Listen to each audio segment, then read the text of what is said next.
жоқ жан баласын жуытпай күзет қойып тауды айналдыра қоршап тастау меніңше бұл барып тұрған бассыздық. Менің депутат сауалым премьер-министрдің орынбасары Серік Жұманғаринға, бас прокурор Берік Асыловқа бағытталады. Тау бұл жаратылыстың жарты бөлшегі дейміз, бірақ ел аман, жұрт тынышта, тау тасты қонышына тығып бір таудың өзін меншіктеп алыпты деген естідіңіздер ме? Ендеше айтайын, мына Үшқоңыр деген таудың барын бәріңіз білесіздер. Тұмса табиғаты керемет, талайлардың кіндік қаны тамып, тірлігіне арқау болған сол тау бүгінде сай-сала қырат жоталарымен бірге бір азаматтардың ғана жеке меншігінде.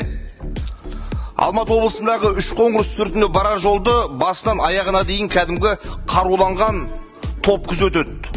Жол жоқ емес бар, бірақ жабық. Көзімен көріп, сол таудың етегінде елмен тілдескен соң депутаттық сауалға арқау болып отыр. Бірінші, бұл Үшқоңыр Іле Алатау паркіне қарайтындықтан, ол аумақты енді ұлттық парктың күзетшілер күзету керек қой, қарапайым логика. Әлде бұл тау Дүние Агро компаниясына атасынан мұра болып қалған ба? Ана резиденция кәдімгі қыратқа кіре берсең ары қарай 8 километр жерде орналасқан таудың ортасына. Сол аймақты ғана қоршап, шлагбаум қойса мен түсінем. Жоқ жан баласын жуытпай, күзет қойып, тауды айналдыра қоршап тастау, меніңше бұл барып тұрған бассыздық. Қарасай ауданының тұрғындары өз жеріне өз малдарын жай алмай, пұшайман күйде отыр. Біз Аманат партиясы жайылым тапшылығын шешу үшін арнайы жер аманаты комиссиясының тікелей араласуымен республика бойынша 9 миллион гектардан астам жер қайтарсақ, айтайын деген, оның осы аймақтан 1400 гектары ел игілігіне берілді.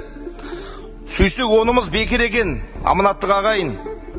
Жұртқа қажет жайылым жердің бәрі жаңағы қоршауда қалып қойған.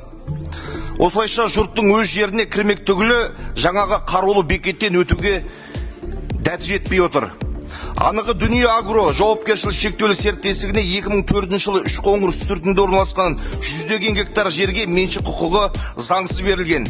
Өйткені заң талаптары бойынша арнайы мақсаттағы жерлерді заңды тұлғалардың жекешелеп алуына құқы жоқ. Тіпті оны бөлуге де келмейді.